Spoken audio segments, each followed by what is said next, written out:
Hello नमस्कार साथियों, स्वागत है आप सभी का। दोस्तों, पशु परिचर भर्ती परीक्षा 2024 पार्ट बी की अपनी 12वीं क्लास है, जिसमें हम विगत परीक्षाओं में पूछे जाने वाले जो सवाल है वो यहाँ पर दोहराने वाले हैं। सवाल बहुत ही इम्पोर्टेंट और अच्छे आपको सामने देखने को मिल रहे वाले हैं। तो आप सबसे मेरी यही उम्मीद और रिक्वेस्ट है कि क्लास को आपको शुरू से लेकर एंड तक अच्छे से देखना है, ठीक है। तो बढ़ते हैं हम सवालों की तरफ। पहला सवाल आपकी स्क्रीन पर बहुत ही अच्छा और इम्पोर्टेंट है, देख लीजिए क्या कह रहा है कि भारतीय भैंस के उत्थान हेतु प्रजनन का सही नीति है, ठीक है। बहुत ही अच्छा और इम्पोर्टेंट सवाल है। भारतीय भैंस के उत्थान हेतु प्रजनन का सही नीति है संकर प्रजनन, अतः प्रजनन, चयनित प्रजनन या फिर बाहरी प्रजनन। तो इसका जो सही दोस्तों नीति है, सही जो ऑप्शन है तो वो हमें देखने को मिलता है ऑप्शन नंबर है चयनित प्रजनन, ठीक है। ऑप्शन नंबर है जो अपना यहाँ पर राइट आंसर हो जाता है, ठीक है। इसी प्रकार देखिए अगला सवाल बहुत ही इम्पोर्टेंट। देखिए बिल्कुल, नेपियर घास की दो पंक्तियों के मध्य की दूरी होनी चाहिए, ठीक है। नेपियर जो दोस्तों घास होती है उसके जो दो पंक्तियों के बीच की दूरी है वो कितनी होनी चाहिए?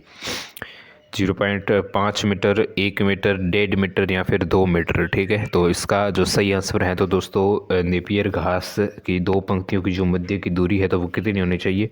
तो दूरी होनी चाहिए 1 मीटर, ठीक है। ऑप्शन नंबर ब है वो अपना करेक्ट आंसर हो जाता है 1 मीटर, ठीक है। नेक्स्ट देखिए सवाल बहुत ही इम्पोर्टेंट है। अगर आपने चैनल को अभी तक सब्सक्राइब नहीं किया है तो सब्सक्राइब कर लीजिएगा, ठीक है, क्योंकि हम हर रोज़ ऐसे ही इंटरेस्टिंग क्लास है वो लाते रहते हैं। 3 नंबर सवाल देखिए, गो पशु की सबसे बौनी नस्ल है, ठीक है। गो पशुओं की सबसे बौनी नस्ल कौन सी है? तो गोवाला है या मालवी है, नागौरी है या फिर वैचूर है, ठीक है। तो इसका जो राइट आंसर है तो दोस्तों वैचूर है, ठीक है। Option number the correct answer हो जाता है वैचूर, ठीक है। वैचूर इसका सही आंसर देखने को मिलता है। नेक्स्ट देखिए 4 नंबर सवाल, एक गाय को गर्भधारण के कितने महीने के बाद गर्भावस्था राशन देना चाहिए? ठीक है, एक स्वस्थ गाय होती है तो उसको गर्भधारण की कितने महीने बाद गर्भावस्था का जो राशन है वो देना चाहिए? 5 महीने, 6 महीने, 7 महीने या फिर 8 महीने? तो इसका करेक्ट आंसर है तो वो है 6 महीने के बाद, ठीक है। 6 मंथ के बाद है जो उसको गर्भावस्था का जो राशन है वो दोस्तों देना चाहिए, ठीक है। ऑप्शन नंबर बी है वो अपना यहाँ पर राइट आंसर हो जाता है, ठीक है। नेक्स्ट देखिए 7 नंबर सवाल 5, ठीक है। लिवर फ्लूक द्वारा उत्पन्न रोग, ठीक है। लिवर फ्लूक द्वारा उत्पन्न है जो कौन सा रोग होता है? लिवर फ्लूक के द्वारा उत्पन्न रोग एस्केरियासिस, ब्लैक वाटर फिसियोलियसिस या फिर टिटनेस, ठीक है। तो इसका correct answer option number A है, ठीक है, एस्केरियासिस। करेक्ट आंसर क्या है? Option number A. ये करेक्टेरियस किसके द्वारा उत्पन्न रोग होता है? तो ये किसके द्वारा होता है? लिवर फ्लूक, ठीक है, लिवर फ्लूक के द्वारा। बिल्कुल करेक्ट आंसर है इसकी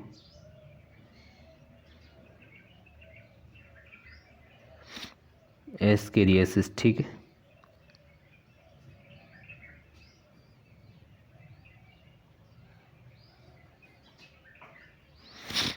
ठीक, ऑप्शन नंबर ए है जो अपना यहाँ पर राइट आंसर हो जाता है। नेक्स्ट देखिए बकरी के मांस के लिए प्रसिद्ध भारतीय बकरी, ठीक है। बकरी के मांस के लिए प्रसिद्ध भारतीय बकरी है कौन सी नस्ल की है जो बकरी के मांस के लिए प्रसिद्ध नस्ल है? बिल्कुल बर्बरी है, बिट्टल है, ब्लैक बंगाल है या फिर जमुना पारी है, ठीक है। तो यहाँ पर करेक्ट आंसर है ब्लैक बंगाल। ऑप्शन नंबर जो ए है सी है वो अपना यहाँ पर करेक्ट आंसर हो जाता है ब्लैक बंगाल। ब्लैक बंगाल जो नस्ल है दोस्तों वो किसके लिए प्रसिद्ध है? मांस के लिए प्रसिद्ध है, ठीक है। बिल्कुल मांस के लिए प्रसिद्ध है। नेक्स्ट देखिए 7 नंबर सवाल, ये बहुत ही सवाल इम्पोर्टेंट है, हर क्लास में आपको देखने को मिल सकता है। ये सवाल है हर क्लास से, अगर आपने पिछली जितनी भी क्लास हुई है वो देखी है तो ये सवाल आपको देखने को मिल रहा होगा। खुर पका व मुंह पका रोग है वो किसके द्वारा उत्पन्न होता है? ठीक है, तो आप सभी को पता है दोस्तों, तो ये किसके द्वारा उत्पन्न रोग होता है? विषाणु। ठीक है, विषाणु के द्वारा।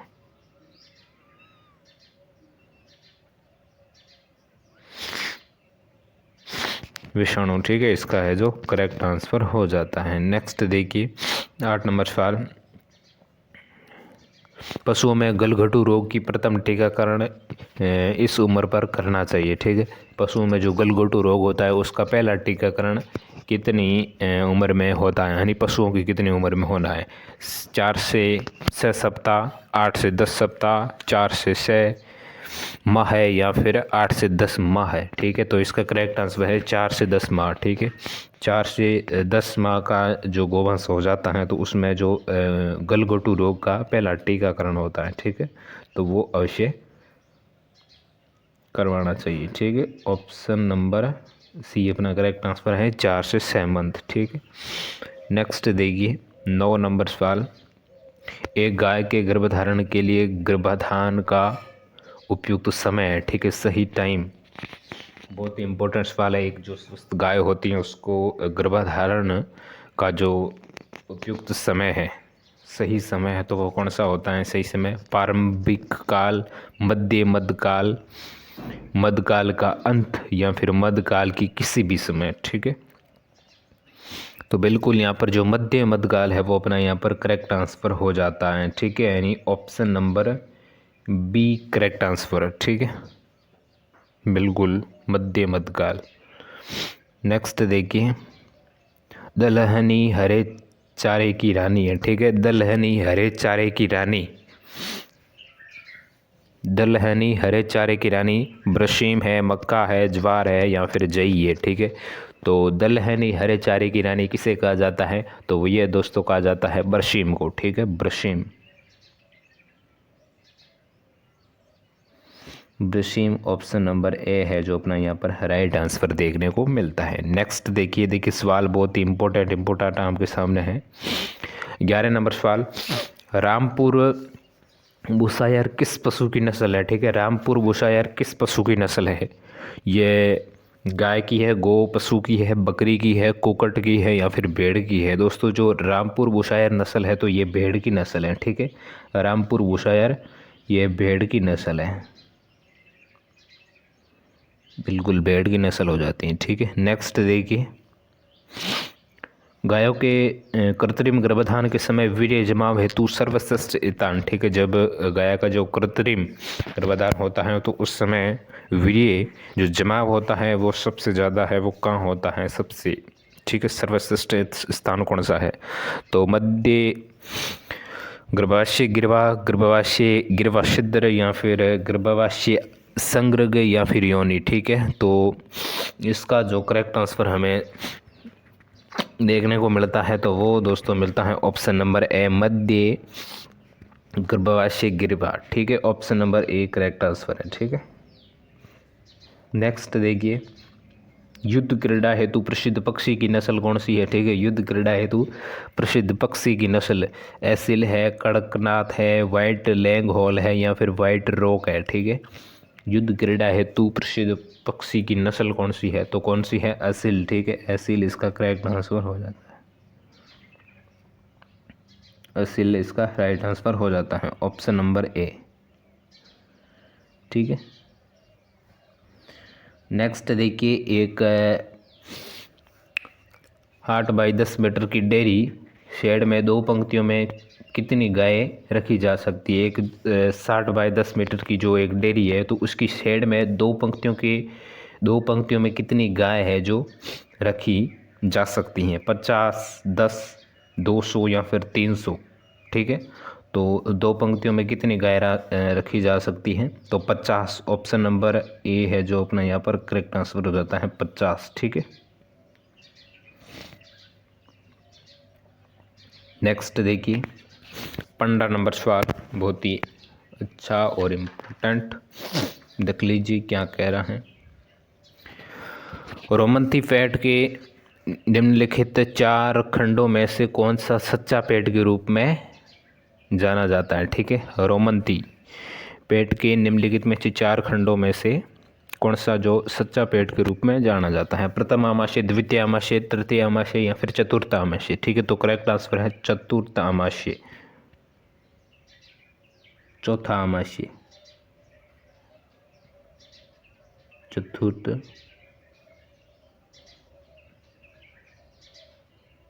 आमाशय इसका राइट आंसर हो जाता है। ठीक है, नेक्स्ट देखिए, निम्नलिखित में से कौन सा जोड़ा अग्र अंग का जोड़ा नहीं है? अग्र अंग का जोड़ा नहीं है, कंधे का जोड़ा, कोहनी का जोड़ा, घुटने का जोड़ा या फिर इनमें से कोई नहीं। ठीक है, कौन सा जो जोड़ा है वो अग्र अंग का नहीं है? तो दोस्तों घुटने है। ठीक है, घुटने का जोड़ा है वो अग्र अंग का नहीं है। ठीक है,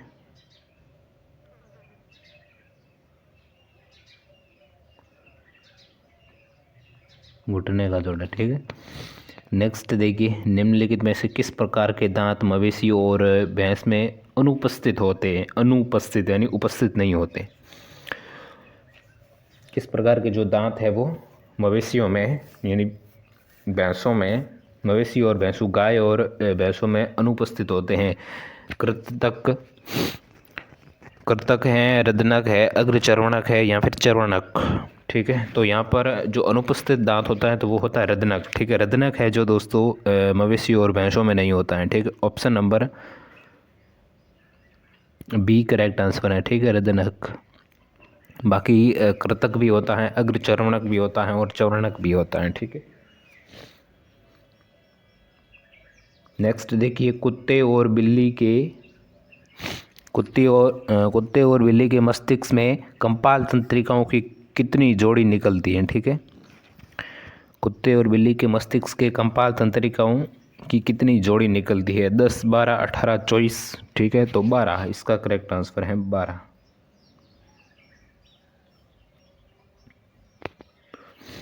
नेक्स्ट देखिए, स्वायत्त तंत्रिका तंत्र यानी एएनएस की क्रिया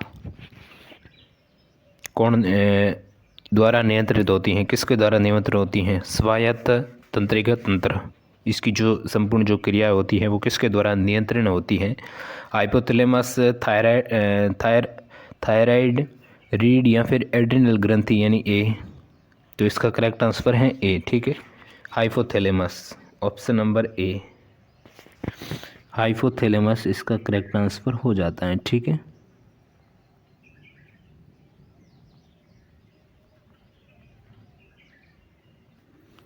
ठीक है, नेक्स्ट देखिए, किस प्रजाति में मूत्राशय अनुपस्थित होता है यानी उपस्थित नहीं होता है? ठीक है, मूत्राशय है जो अनुपस्थित होता है।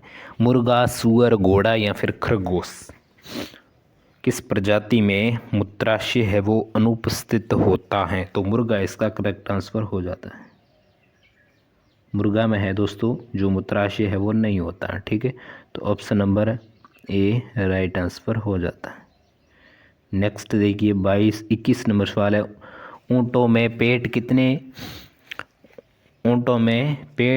कितने भाग बाहर से दिखाई देते हैं? ठीक है, बहुत ही अच्छा सवाल है। ऊँटों में पेट के कितने भाग है जो बाहर से दिखाई देते हैं? 2, 3, 4, 5? ठीक है, बहुत ही अच्छा और इम्पोर्टेंट सवाल है। ठीक है, ऊँटों में पेट के कितने भाग है जो दोस्तों बाहर से दिखाई देते हैं? तो इसका जो सही आंसर देखने को मिलता है तो वो दोस्तों मिलता है 4। ठीक है, 4 ऊँट में जो पेट के भाग जो बाहर दिखाई देते हैं तो 4, जिसको रूमिनेंट कहा जाता है। ठीक है दोस्तों, रूमिनेंट।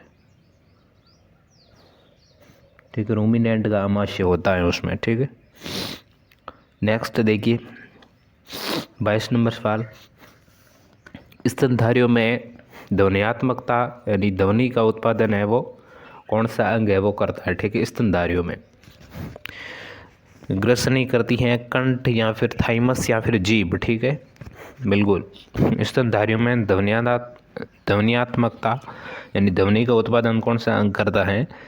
तो जीभ तो नहीं होगा, कंठ। ठीक है, कंठ हो जाएगा इसका करेक्ट आंसर। ध्वनि का उत्पादन कंठ ही करती है। ठीक है,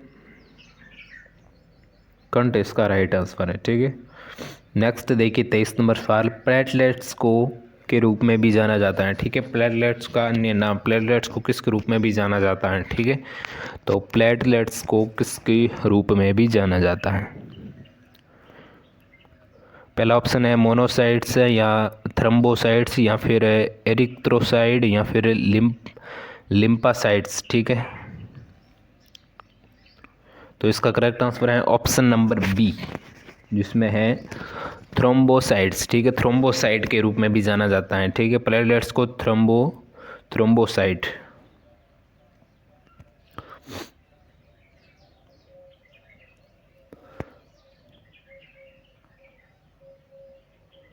थ्रोम्बोसाइट इसका राइट आंसर हो जाता है, ठीक है। नेक्स्ट देखिए, आज का अपना अंतिम सवाल है, बहुत ही अच्छा और इम्पोर्टेंट सवाल है, देख लीजिए आपके सामने। मूत्राशय का सामान्य पीला रंग किससे प्राप्त होता है, ठीक है। मूत्राशय का पीला रंग किसके द्वारा होता है? कैरोटीन, यूरिया, यूरिक अम्ल या फिर बिलीरुबिन, ठीक है। बिल्कुल, कैरोटीन तो हमने पीछे पढ़ा था, जो कि दूध का जो पीला रंग है, सामान्य दूध का जो पीला रंग है वो गायों में, ठीक है, अधिकतर तो वो होता है कैरोटीन के कारण। तो यहाँ पर पूछा है मूत्र का सामान्य रंग जो पीला है वो किस से प्राप्त होता है? तो यहाँ पर जो सही आंसर दोस्तों देखने को मिलता है तो वो मिलता है बिलीरुबिन, ठीक है। बिलीरुबिन इसका करेक्ट आंसर हो जाता है, ठीक है। बिल्कुल बिलीरुबिन, ठीक है।